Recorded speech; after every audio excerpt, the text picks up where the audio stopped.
ایک صاحب نے سوال کیا گونگے اور بہرے آدمی کو نماز کیسے سکھائی جائے، خصوصاً قرات وغیرہ۔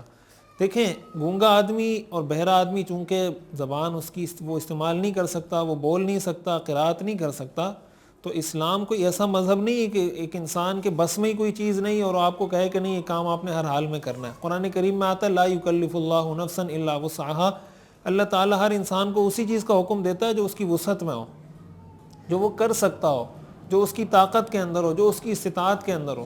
تو گونگا آدمی قرات نہیں کر سکتا، وہ اپنی زبان سے تکبیر ادا نہیں کر سکتا، تو اس پہ قرات فرض بھی نہیں ہے۔ وہ زبان سے تکبیر ادا نہیں کر سکتا تو تکبیر اس پہ فرض بھی نہیں ہے۔